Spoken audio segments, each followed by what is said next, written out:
All right, so we're back to eating breakfast, and now you just happen to eat a piece of toast with a whole bunch of butter on it.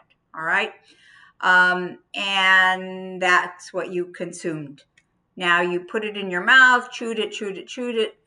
That butter, 98% of the fat in your food is in the form of triglycerides or triacylglycerols. Sometimes they'll use the acronym TAG, T-A-G, for triacylglycerol. Triacylglycerol is a triglyceride, okay?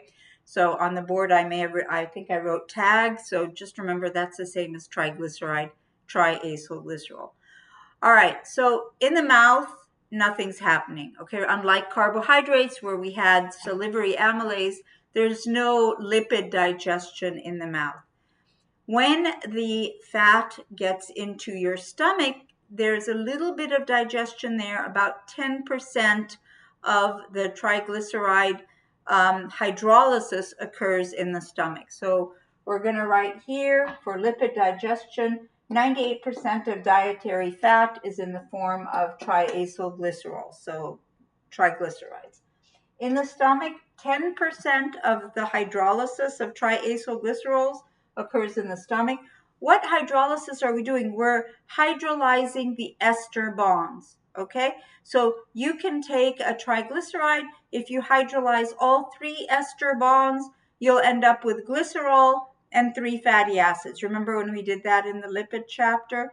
If you hydrolyze only 2 of the ester bonds, you end up with 2 fatty acids and a monoacylglycerol or a monoglyceride. And a lot of the hydrolysis leaves a monoacylglycerol and 2 fatty acids. But right now, it doesn't matter. You're just hydrolyzing the ester bonds, but only 10% of the triglycerides get hydrolyzed in the stomach. The rest, 90%, it's all going to happen in the small intestine. Now, remember, lipids are very, very, very non-polar.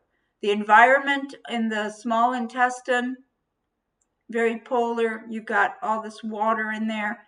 And so in order to efficiently hydrolyze those ester bonds, in order for that globule of fat to get attacked by the enzymes, the pancreatic lipase, the lipase enzyme that's made in the pancreas, you need to emulsify the fat. Do you remember the word emulsion when we talked about it back in the lipid chapter when we said that if you had oil and water, the oil would sit on top of the water? And that's the way it would be in your gut, just sitting up there. But luckily, bile is produced by the liver, stored in the gallbladder, and anytime you consume any fat, that bile is released into the small intestine and it turns the blob of fat into droplets, okay? And that's an emulsion. So now we have an emulsion, and now the pancreatic lipase can come and attack all those triglycerides, breaking the ester bonds. In the end, after you've broken the ester bonds, they kind of reform again, and you end up with monoglycerides. I don't know if I wrote that here. You end up with monoglycerides and 2 fatty acids. Okay? Now, they're still pretty non-polar, so they don't get absorbed into the bloodstream. They actually end up going into the lymph, all right? And what carries it into the lymph are these lipoproteins called chylomicrons. So now they're carried into the lymph. Eventually, they're going to get repackaged, become triglycerides again, and eventually get into the bloodstream or directly into your adipocytes. Adipocytes are your fat-storing cells. And remember earlier in the semester I told you that we can store a lot of fat because these molecules are very non-polar. Unlike carbohydrates who are super polar, you can just store lots of fat into the fat-storing cells. And this is a great source of energy. All right?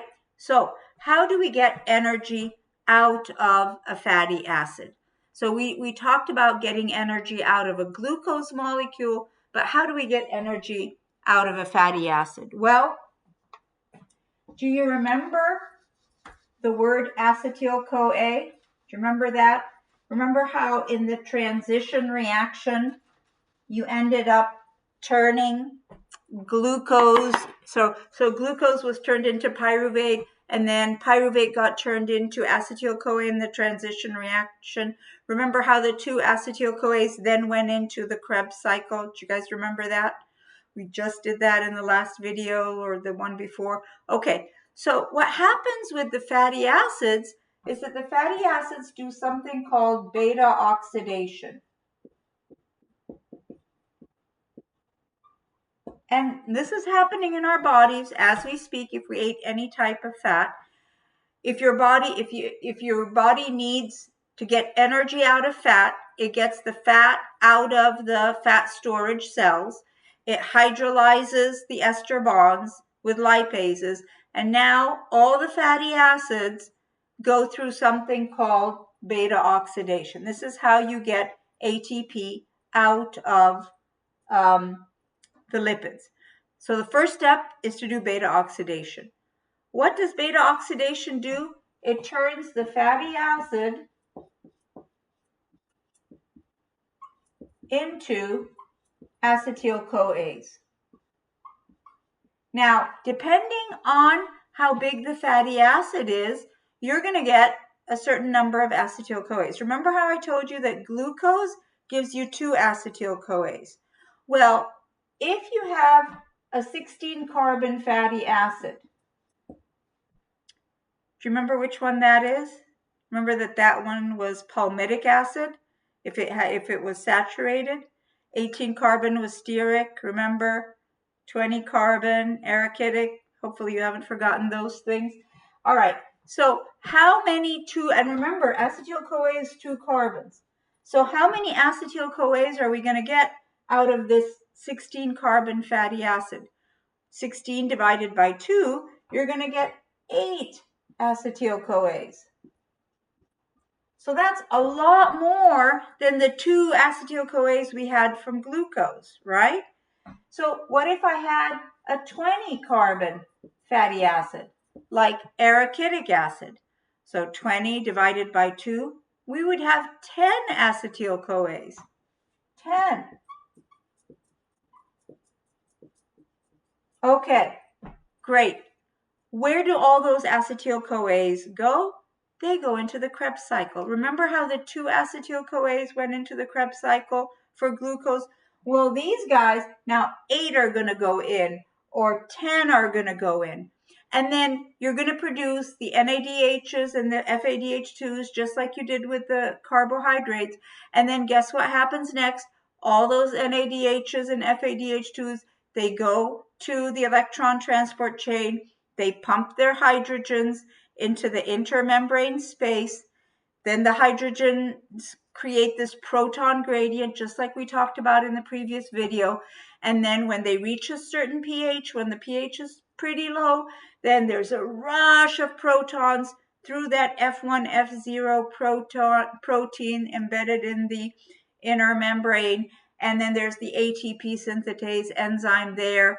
And that rush of protons is enough energy to add a phosphate onto ADP to form ATP. So you're making a lot more ATP from a fatty acid. Why is that so? What if I ask you, why are you getting more ATP per gram from fatty acid than from carbohydrate? Because you've got that many more acetyl-CoAs, and all of them are going to go into the Krebs, and so you're going to get so many more NADHs and FADH2s.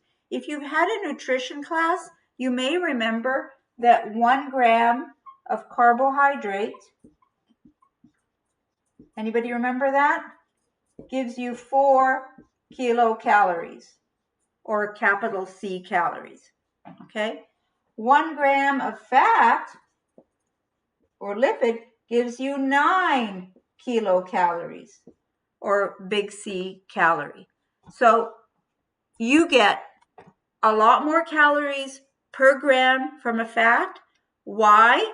because you're getting a lot more ATP. Think ATP, calories, okay? ATP is energy, calories, energy. So you're getting a lot more ATP. Why are we getting a lot more ATP from a fat? Because we are getting a lot more acetyl-CoAs, okay?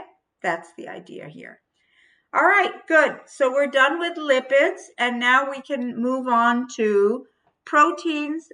We'll do a little bit on protein digestion, and then we'll talk about what your body does with all the amino acids that are created from digesting protein, and then we will be all done.